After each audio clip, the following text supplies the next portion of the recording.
ngasi video se akhoi gi hayeng hangjit ki ko tang taret ki ni ko tang taret tha taret ko haidi 77 portal su oire aduga kaino gi na akhoi gi mete calendar la kai dadi hari shayon zo oire ko aduna hari tawba ya ba khara ai ma'am da khetang share to je ka 77 portal matam da manifestation gum ba ko tawba se thuna phangba oina oi ko hari thuna phangba haragati aina ngaijari ba pot an harsina ko suppose ai chahi ama changani kana khala se ba ataragadi chahi ama changada pot koina sigi matam gumba purnima gumba portal gumba lakko khopa se da yaringe hade koina angamba manifestations gumba taw ko ado ngasai taw bazu khara technique khara tunga tunga ro sum yawi ko ado 77 portal ko 77 portal se da koina taw ba ya ba sai ai anium patang me am da share to zer ko simple oi ba ngata ne yamna luga da basum na te ko hadi journal budi dum leijare ko journal ibo ro ma male ko wish iba wish taret ka ira se ba samna ha ba da ngashi ko na haras ne ko wish taret kumba iba aduga ama khatang oina tawjage haragu ama dum taw ya ko ado thuna phangba khotpa khara ama ni yauri ko adu dai me am da khetang share to zer ke ko ado ahan bada ko akhoi gi note magic aina mamang jo tawjagre ko lang se angang bugumba ma lore ko hadi sugumba lang se rupa tara muk tang pirang ne khamada hadi sugumba or shwaina traga thread katang khara tha boy tara su ka shukai de ko ado ki doi ne basi ke no mayam se ko ado ngasai gi ngasi se ngasi haraga de khoi gi la ka dori ba 77 nimit che tawgadam ne ko ado 7 gi nimit che da koin tawdu je kai no ha ma chang so lang je ngasai gi magi kaya phai doi no ko to no kai na ka shu to pale te ko taret kuma phai bira su kai su kai de ko ado si na koina ahum gumba phai bane ko si je koina bazar de um je ahum mari gumba kai gumba mai na phai bane ko ado si lang je ahum phai ko sang bagi magi kai no leite ko measurement ka shu leite ko ne lo matam da dum chawra pa ma hapet lawre na ko ki base की बसे कोइना तरेट ला कुंबा kai gumba ki do ne banga sai gi note se note haraga di kishi sini ko hadi ki every kishi amamam kiri khudingi ai gi thabak to oire haina khan do ne ba me no na aina hoje uhening se kai gi no ai tha gi income aina har sine ko ai tham dal pa suk tan bangam me ai tham dal pa ama tan bangam me ani tan bangam me tara tan bangam me sugum me am se ko adudune ko adu sigi keno ma'am se ko ritual or any manifestation to matam do ko mind di hana stable o henda ba chung ya de ko haidi mind stable o hello negative thoughts ma'am amaga loina na to bigan ko thabak to matam da ado hojik se ayuk se ngasai gi haidi shauningu ba khoningu ba kainom ma hai tar ko nungai ta ba khota ba lera ga di adu matam da to gono ba aina pura haidi ai hajik mind se stable o re ai hajik fazan relax o re adai kan da ko isha na hadi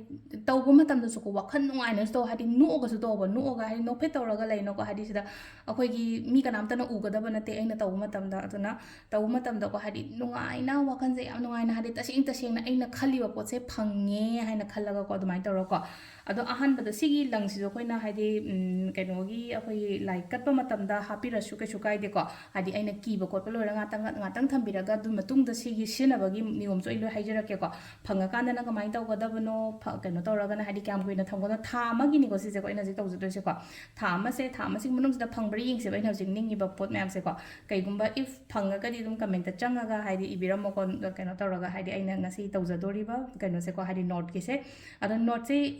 every time haura se ba se le no ko ngatang aina haje wakan se kaino tawbirani ko negativity kari kra sugumba mayam se da loi thola se ba थाजदब मी तौगन को work तौरे को थाजब मी तौबियो थाजब मी just avoid ignore सिगी video से को हादि से दलै न को हादि मी मैम न तौनरी से मग बिलीफ मग लोइना न फेट मग लोइना न तौनरी गाता ने थबक तौ मतम दो को लाइक खरम बदो ओइरो केनो केनो मनिंग जब को जब दो ओइरो को अदो से द हादि की बहर से को से की बहर से दंग साइ वाखन से द खन से को हादि आई ना होजिक निंगी बपो से को आई हाई रोगे को मैम द को आई न निंगी बपो से कइनो हाय बदो को खल से बसोंगी ओइना हार से को आई की रिलेशनशिप हबा आई की थबक फंगबा नत्रगा आई बिजनेस से सी फाव टर्न ओवर को अदुमाई तौर को अदुसिदा अहांब किसी की रसे को ओइरे हाइना जो खंदोइने को आई हंदकी था से आइना पामेबा पोट से को फंगे को अहांब लेरे को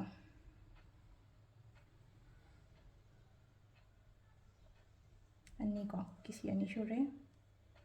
आइना खलिबा थबक से हजे हजे खलिबा थबक से हंदकी आइना तौरिबा थबक से ओइरे को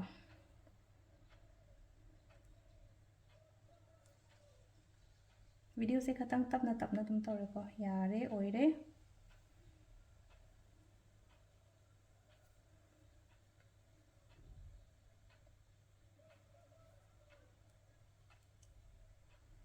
चिन्ना हाइजरस तुम के शुकाय दे को आइना हंदकी थागी खलिबा थबक से ओइरे को ꯉꯁꯥꯏꯒꯤ ꯊꯕꯛꯇꯣ ꯑꯩꯅ ꯀꯩꯅꯣ ꯇꯧꯔꯒ ꯍꯥꯏꯗꯤ ꯄꯜꯂꯒ ꯍꯥꯏꯖꯔꯁꯨ ꯌꯥꯏꯀꯣ ꯑꯩꯅ ꯅꯤꯡꯖꯔꯤꯕ ꯄꯣꯠꯇꯣ ꯑꯩꯅ ꯁꯤꯗ ꯁꯨꯝ ꯑꯩꯅꯁꯨ ꯍꯥꯏꯗ꯭ꯔꯦꯀꯣ ꯃꯌꯥꯝꯗ ꯑꯩꯅ ꯈꯜꯂꯤꯁꯦ ꯀꯩꯅꯣ ꯍꯥꯏꯕꯗꯣꯀꯣ 7 notes ꯀꯤꯕ ꯂꯣꯏꯔꯦꯕ ꯁꯤꯗꯀꯣ 7 notes ꯀꯤꯕ ꯑꯣꯏꯔꯦꯀꯣ ꯀꯤꯕ ꯂꯣꯏꯅ ꯂꯣꯏꯔꯦ ꯑꯗꯨꯒ ꯁꯤꯒꯤ ꯂꯪꯁꯦ ꯀꯃꯥꯏꯅ ꯇꯧꯒꯗ ꯁꯤ ꯂꯪꯁꯦ ꯑꯩꯈꯣꯏꯅ ꯈꯨꯗꯥꯡꯗ ꯁꯤꯔꯁꯨ ꯀꯩꯁꯨꯕꯨꯗꯤ ꯀꯥꯏꯗꯦꯀꯣ ꯉꯥꯛꯇꯅ ꯎꯒꯗꯕ ꯃꯐꯝ ꯑꯃꯗ ꯊꯝꯁꯦꯕ ꯁꯤꯁꯦꯀꯣ ꯑꯍꯥꯟꯕꯒꯤ ꯑꯣꯏꯅ ꯑꯩꯅ ꯈꯨꯗꯥꯡꯗ ꯁꯤꯖꯤꯟꯖꯔꯦꯅ ꯈꯜꯂꯁꯦꯕꯀꯣ ꯍꯥꯏꯗꯤ ꯈꯨꯗꯥꯡꯗ ꯁꯤꯔꯁꯨ ꯀꯩꯁꯨ ꯀꯥꯏꯗꯦꯀꯣ ꯑꯉꯥꯡꯒꯤ ꯇꯧꯕꯤꯔꯒ ꯂꯥꯏꯔꯤꯛ ꯂꯥꯏꯁꯨꯒꯤ ꯀꯩꯒꯤ ꯑꯣꯏꯅ ꯑꯩꯈꯣꯏꯅ ꯑꯗꯨꯃꯥꯏꯅ ꯇꯧꯔꯁꯨ ꯌꯥꯏꯀꯣ ꯐꯖꯅ ꯁꯨꯠ ꯀꯩꯅꯣ ꯇꯧꯔꯒ ꯑꯗꯨꯒ ꯑꯇꯩꯒꯤꯅ ꯑꯗꯨꯝ ꯂꯩꯅꯀꯣ ꯍꯥꯏꯗꯤ ꯑꯩ ꯁꯤꯕ ꯈꯣꯠꯄ ꯍꯪꯒꯣꯏꯌꯦꯅ ꯍꯥꯏꯔꯒꯗꯤ ꯑꯩꯒꯤ ꯊꯕꯛ ꯃꯐꯝꯒꯨꯝꯕꯗ ꯊꯝꯁꯦꯀꯣ ꯑꯩꯒꯤ ꯊꯕꯛ ꯃꯐꯝ ꯍꯥꯏꯔꯒꯗꯤ ꯁꯝꯅ ꯍꯥꯏꯔꯕꯗ ꯗ꯭ꯔꯦꯁꯤꯡ ꯇꯦꯕꯜ ꯃꯃꯥꯡꯗꯕꯨ ꯊꯝꯒꯦꯔꯥ ꯎꯒꯗꯕ ꯁꯨꯃꯥꯏꯅ ꯌꯥꯜꯂꯒ ꯊꯝꯒꯦꯔꯥ ꯅꯠꯇ꯭ꯔꯒ ꯍꯥꯏꯗꯤ ꯑꯩꯒꯤ ꯀꯣꯂꯣꯝ ꯍꯥꯏꯔꯁꯤꯅꯀꯣ ꯍꯥꯏꯗꯤ ꯃꯥꯔꯀꯔꯁꯤꯗꯒ ꯁꯨꯃꯥꯏꯅ ꯀꯤꯁꯜꯂꯒ ꯊꯝꯒꯦꯔꯥꯀꯣ ꯑꯩꯅ ꯁꯤꯖꯤꯟꯅꯕ ꯑꯩꯅ ꯉꯥꯛꯇꯪꯗ ꯁꯤꯖꯤꯟꯅꯕ ꯈꯣꯠꯄ ꯑꯗꯨꯃꯥꯏꯅ ꯇꯧꯔꯒ ꯑꯗꯨꯝꯕꯗ ꯍꯥꯞꯄꯒ ꯎꯒꯗꯕ ꯅꯨꯡꯇꯤꯒꯤ ꯎꯒꯗꯕ ꯃꯐꯝ ꯊꯝꯃꯣ ꯅꯨꯡꯇꯤꯒꯤ ꯎꯒꯗꯕ ꯃꯐꯝ ꯊꯝꯃꯒꯗꯤ ꯑꯩꯅ ꯁꯤꯁꯦ ꯑꯩꯅ ꯅꯤꯡꯖꯔꯤꯁꯦ ꯑꯩꯅ ꯅꯤꯡꯉꯤꯁꯦ ꯐꯪꯉꯦ ꯍꯥꯏꯕ ꯋꯥꯈꯟꯗꯁꯨ ꯑꯗꯨꯝ ꯈꯜꯂꯣꯕ ꯑꯗꯨꯝ ꯅꯨꯡꯇꯤꯒꯤ ꯑꯣꯏꯅ ꯑꯗꯣ ꯃꯤꯠꯃꯥꯡꯗ ꯎꯕ ꯃꯐꯝꯗ ꯊꯝꯃꯣ ꯊꯥ ꯑꯃ ꯊꯝꯕꯤꯔꯣꯀꯣ ꯊꯥ ꯑꯃꯁꯦ ꯉꯁꯥꯏꯒꯤ ꯀꯩꯅꯣ ꯇꯧꯔꯛꯑꯀꯥꯟꯁꯤꯗ ꯏꯁꯤꯡꯗ ꯀꯩꯗ ꯊꯥꯗꯕꯤꯀꯣ ꯑꯩꯒꯤ ꯄꯣꯠꯁꯦ ꯑꯣꯏꯔꯀꯥꯟꯗ ꯁꯤꯁꯤꯃ ꯂꯩꯔꯦꯀꯣ ꯅꯣꯠꯁꯦ ꯁꯨꯡꯁꯣꯏ ꯁꯣꯏꯗꯅ ꯇꯧꯕꯤꯌꯣꯀꯣ ꯇꯥꯡ ꯇꯔꯦꯠꯂꯛ ꯀꯤꯔꯒꯀꯣ ꯑꯗꯨꯗꯨꯃ ꯂꯩꯔꯦꯀꯣ ꯑꯗꯨꯒ ꯑꯃꯅ ꯑꯩꯈꯣꯏꯅ ꯇꯧꯕ ꯌꯥꯕꯁꯦꯀꯣ ꯍꯥꯏꯗꯤ ꯋꯤꯁ ꯆꯤꯠ 9 ꯈꯛꯇꯪ ꯁꯦꯝꯁꯦꯀꯣ ꯋꯤꯁ ꯆꯤꯠꯀꯣ ꯍꯥꯏꯗꯤ ꯃꯆꯨ ꯂꯧꯁꯦ ꯈꯛꯇꯪ ꯑꯩꯅ ꯃꯆꯨꯁꯦ 2 ꯑꯍꯨꯝ ꯈꯛꯇꯪ ꯉꯥꯏꯔꯝꯃꯦ ꯁꯤꯗ ꯍꯥꯏꯗꯤ ꯈꯤꯇꯪ ꯀꯂꯔꯐꯨꯜ ꯑꯣꯏꯅ ꯍꯥꯏꯇꯥꯔꯦꯀꯣ ꯑꯩꯈꯣꯏꯅ ꯅꯤꯡꯉꯤꯕ ꯈꯣꯠꯂꯤꯕ ꯃꯌꯥꯝꯁꯦ ꯂꯥꯏꯐꯁꯦ ꯈꯔ ꯀꯂꯔꯐꯨꯜ ꯑꯣꯏꯕꯁꯨ ꯐꯩꯗꯅꯀꯣ ꯑꯉꯧꯕ ꯃꯆꯨ ꯑꯃꯨꯕ ꯃꯆꯨ ꯑꯉꯥꯡꯕ ꯃꯆꯨ ꯀꯣ ꯑꯗꯣ ꯑꯃꯨꯕꯗꯤ ꯑꯦꯚꯣꯏꯗ ꯇꯧꯕꯤꯔꯣꯀꯣ ꯌꯥꯔꯒꯗꯤ ꯑꯁꯪꯕ ꯍꯪꯒꯄꯥꯟ ꯀꯩꯀꯥꯗꯣ ꯆꯦꯁꯦ ꯑꯩꯅ ꯁꯨꯃꯥꯏꯅ ꯁꯥꯏꯗ ꯂꯩꯔꯝꯕ ꯆꯦꯁꯦ ꯈꯤꯇꯪ ꯑꯗꯨꯃꯥꯏꯅ ꯇꯧꯔꯦꯀꯣ 9 ꯏꯁꯦꯕ ꯁꯤꯗ ꯑꯉꯧꯕꯁꯤꯗ ꯏꯔꯁꯦꯕ ꯁꯤꯗꯀꯣ ꯑꯉꯧꯕꯁꯤꯗ ꯍꯦꯜꯊꯀꯨꯝꯕ ꯏꯒꯦꯔꯥ ꯀ꯭ꯂꯥꯔꯤꯇꯤꯒꯨꯝꯕ ꯏꯒꯦꯔꯥꯀꯣ ꯑꯗꯣ ꯁꯤ ꯂꯩꯅꯀꯣ ꯑꯩꯈꯣꯏꯒꯤ ꯀꯩꯅꯣ ꯍꯥꯏꯔꯁꯤꯅ ꯑꯌꯦꯠ ꯑꯄꯟꯒꯨꯝꯕ ꯀꯩꯒꯨꯝꯕ ꯌꯥꯝꯅ ꯂꯩ ꯀꯥꯏꯅ ꯍꯥꯏꯔꯒꯗꯤꯀꯣ ꯍꯥꯏꯗꯤ ꯑꯗꯨꯝꯕ ꯃꯌꯥꯝꯗꯨꯅꯤꯀꯣ ꯁꯤꯗ ꯒꯨꯗ ꯍꯦꯜꯊ ꯂꯩꯅ ꯏꯔꯁꯦꯕ ꯒꯨꯗ ꯍꯦꯜꯊꯁꯤꯗ ꯉꯁꯥꯏ ꯐꯦꯃꯤꯂꯤꯒꯤ ꯑꯩꯒꯤ ꯄꯨꯂꯞꯀꯤ ꯑꯣꯏꯅ ꯏꯔꯁꯨ ꯌꯥꯔꯦꯀꯣ ꯍꯥꯏꯗꯤ ꯏꯃꯨꯡꯁꯤꯗ ꯏꯃꯥ ꯕꯕꯥ ꯍꯣꯏꯁꯨ ꯂꯩꯕꯅꯤꯅ ꯏꯃꯥ ꯕꯕꯥꯒꯤ ꯏꯃꯨꯡ ꯑꯅꯥ ꯑꯌꯦꯛ ꯀꯩꯀꯥ ꯌꯥꯎꯗꯅꯕꯅꯦ ꯍꯥꯏꯅ ꯈꯜꯂꯒꯀꯣ ꯒꯨꯗ ꯍꯦꯜꯊ ꯀꯣ ꯈ꯭ꯋꯥꯏ ꯑꯍꯥꯟꯕꯗꯀꯣ ꯁꯤꯗ ꯏꯔꯦꯀꯣ ꯒꯨꯗ ꯍꯦꯜꯊ ꯍꯥꯏꯅ ꯏꯔꯦ ꯑꯗꯨꯒ ꯃꯊꯪꯗ beautiful relationship ꯍꯥꯏꯅ ꯍꯥꯏꯁꯦ good relationship or ꯅꯠꯇ꯭ꯔꯒ ꯍꯥꯏꯗꯤ beautiful relationship ꯀꯣ BEAUTIFUL ꯀꯣ relationship ꯀꯣ RELATIONSHIP ꯑꯩꯅ ꯏꯔꯤꯁꯦ ꯒ꯭ꯔꯤꯟꯅꯤꯀꯣ ꯑꯃꯨꯕ ꯑꯣꯏꯅꯗꯤ ꯇꯥꯔꯦ ꯑꯗꯣ ꯒ꯭ꯔꯤꯟꯅꯤꯀꯣ ꯁꯤꯗ ꯏꯔꯁꯦꯀꯣ luck ꯍꯥꯏꯅ ꯏꯁꯦꯕ ꯁꯤꯗ ꯗꯥꯎꯀꯣ growth ꯑꯩꯅ ꯇꯧꯔꯤꯕ ꯊꯕꯛꯁꯦ growth ꯀꯣ ꯂꯥꯏꯔꯤꯛ ꯂꯥꯏꯁꯨꯗꯕꯨ ꯑꯣꯏꯔꯣ ꯅꯠꯇ꯭ꯔꯒ ꯕꯤꯖꯤꯅꯦꯁꯇꯕꯨ ꯑꯣꯏꯔꯣ ꯅꯠꯇ꯭ꯔꯒ ꯑꯩꯒꯤ ꯑꯣꯐꯤꯁꯀꯤ ꯊꯕꯛꯇꯕꯨ ꯑꯣꯏꯔꯣꯀꯣ growth ꯂꯩꯔꯦꯀꯣ moneyꯁꯨ ꯏꯔꯁꯦꯀꯣ ꯁꯤꯗ ꯀꯌꯥ ꯁꯨꯔꯦ 1 2 3 4 5 money ꯀꯣ ꯑꯗꯒꯤ growth luck money success ꯀꯣ ꯁꯤꯁꯨ ꯌꯥꯝ important ꯅꯤꯀꯣ ꯑꯗꯨꯒ ꯑꯃꯈꯛꯇꯪꯒ ꯍꯥꯏꯗꯤ ꯁꯨꯝ ꯑꯩꯅ ꯅꯤꯡꯕꯅ ꯍꯥꯏꯔꯁꯤꯅꯦꯀꯣ ꯌꯨꯝ ꯀꯥꯏꯅ ꯍꯥꯏꯔꯁꯦꯀꯣ ꯍꯥꯏꯗꯤ ꯗ꯭ꯔꯤꯝ ꯍꯥꯎꯁ ꯍꯥꯏꯅ ꯍꯥꯏꯔꯁꯦꯕ ꯑꯩꯒꯤ ꯑꯣꯏꯕ ꯗ꯭ꯔꯤꯝ ꯍꯥꯎꯁ ꯌꯨꯝꯒꯨꯝꯕ ꯁꯥꯅꯤꯡꯕ ꯈꯣꯠꯅꯤꯡꯕꯒ ꯂꯩꯔꯒꯗꯤ ꯑꯩꯒꯤ ꯑꯣꯏꯅ ꯗ꯭ꯔꯤꯝ ꯍꯥꯎꯁꯀꯨꯝꯕꯀꯣ dream house dream car dream bike whatever ꯑꯩꯒꯤ ꯑꯣꯏꯅ ꯀꯩꯅꯣ ꯇꯧꯕ ꯀꯧꯕ ꯑꯗꯣ ꯉꯁꯥꯏꯒꯤ ꯍꯥꯏꯗꯤ ꯋꯤꯁꯁꯦ ꯀꯌꯥ ꯁꯨꯔꯦ 1 2 3 4 5 6 ꯀꯣ ꯒꯨꯗ ꯍꯦꯜꯊ ꯀꯣ ꯒꯨꯗ ꯍꯦꯜꯊꯁꯤꯒ ꯂꯣꯏꯅꯅ ꯑꯩꯈꯣꯏꯅ ꯇꯧꯁꯦ ꯍꯥꯏꯗꯤ ꯑꯩꯈꯣꯏꯅ ꯀ꯭रिꯁꯇꯜꯁꯀꯨꯝꯕ ꯀꯩꯒꯨꯝꯕ ꯂꯩ ꯍꯥꯏꯔꯒꯗꯤ ꯇꯝꯕꯜꯁ ꯍꯥꯟꯅ ꯑꯩꯅꯒ ꯁꯨꯝ ꯄꯣꯠ ꯂꯩꯕꯗ ꯍꯥꯞꯈꯤꯕ ꯈꯣꯠꯈꯤꯕ ꯑꯗꯨꯝ ꯌꯥꯎꯕꯅꯤꯀꯣ ꯊꯥꯏꯅ ꯀꯩꯅꯣ ꯇꯧꯕ ꯃꯇꯝꯗ ꯑꯗꯣ ꯁꯤꯗ ꯂꯩꯅꯀꯣ ꯒꯨꯗ ꯍꯦꯜꯊꯀꯤ ꯑꯣꯏꯅ ꯍꯥꯏꯇꯥꯔꯦꯀꯣ ꯑꯩ ꯑꯃꯈꯛꯇꯪ ꯇꯧꯒꯦꯁꯨ ꯌꯥꯏ ꯇꯔꯦꯠ ꯇꯧꯕꯁꯨ ꯌꯥꯏ ꯒꯨꯗ ꯍꯦꯜꯊꯀꯤ ꯑꯣꯏꯅ ꯑꯦꯃꯦꯊꯤꯁ ꯅꯠꯇ꯭ꯔꯒ ꯑꯩꯈꯣꯏꯒꯤ ꯀ꯭ꯂꯤꯌꯔ ꯀ꯭ꯋꯥꯔꯠꯁ ꯃꯨꯟꯁꯇꯣꯟꯒꯨꯝꯕꯁꯦ ꯍꯥꯞꯄ ꯌꯥꯏꯀꯣ ꯑꯍꯨꯝꯁꯤꯒꯤ ꯃꯅꯨꯡꯗ ꯑꯃ ꯍꯦꯛꯇ ꯍꯥꯞꯄ ꯌꯥꯏꯀꯣ ꯊꯝꯃꯣꯕ ꯑꯗꯨꯝ ꯁꯨꯃꯥꯏꯅ ꯇꯧꯔꯒ ꯗꯦꯀꯣꯔꯦꯁꯟꯁꯀꯤ ꯑꯣꯏꯅꯁꯨ ꯑꯣꯏꯖꯔꯁꯨ ꯑꯗꯨꯝ ꯇꯦꯕꯜꯗ ꯁꯨꯃꯥꯏꯅ ꯑꯩꯒꯤ ꯀꯩꯅꯣ ꯃꯃꯥꯡꯗ ꯊꯝꯒꯦ ꯋꯔꯛ ꯄ꯭लेꯁꯀꯤ ꯃꯃꯥꯡꯗ ꯊꯝꯃꯁꯦꯕ ꯗ꯭ꯔꯤꯝ ꯍꯥꯎꯁ ꯀꯣ ꯗ꯭ꯔꯤꯝ ꯍꯥꯎꯁꯀꯤ ꯑꯣꯏꯅ ꯁꯤ ꯂꯩꯁꯦꯀꯣ ꯗ꯭ꯔꯤꯝ ꯍꯥꯎꯁꯀꯤ ꯑꯣꯏꯅ ꯑꯩꯅ ꯍꯥꯞꯆꯒꯗꯕꯁꯦꯀꯣ ꯀꯩꯅꯣ ꯍꯥꯏꯔꯁꯤꯅꯦꯀꯣ ꯒ꯭ꯔꯤꯟ ꯍꯥꯞꯀꯦꯔꯥ ꯅꯠꯇ꯭ꯔꯒ ꯍꯥꯏꯗꯤ ꯁꯤꯇ꯭ꯔꯤꯟ ꯍꯥꯞꯀꯦꯔꯥ ꯍꯥꯞꯄꯣꯕ ꯑꯗꯨꯝ ꯁꯤ ꯇꯝꯕꯜꯁꯦꯀꯣ ꯑꯗꯨꯃ ꯂꯩꯔꯦꯀꯣ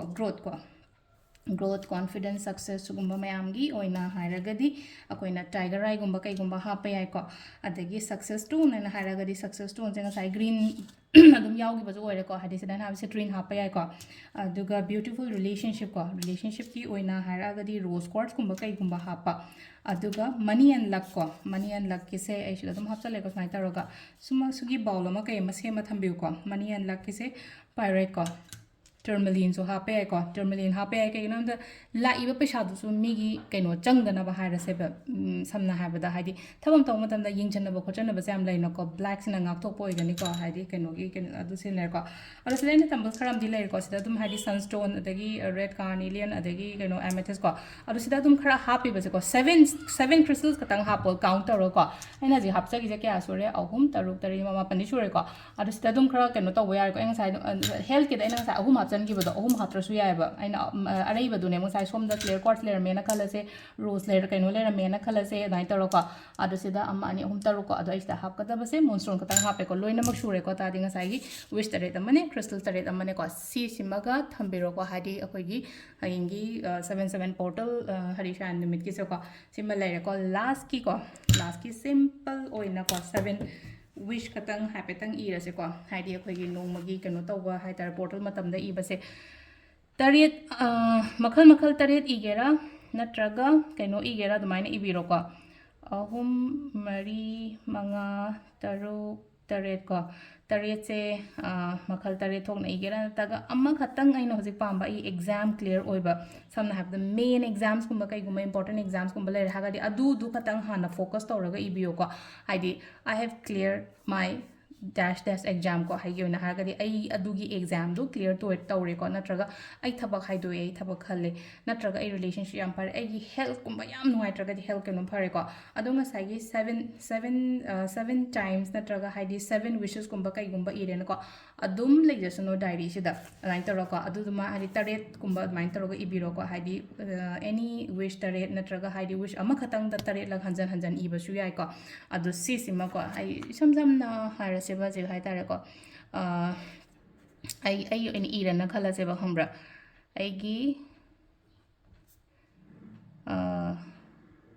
life hai na harsine ko ai gi life ta success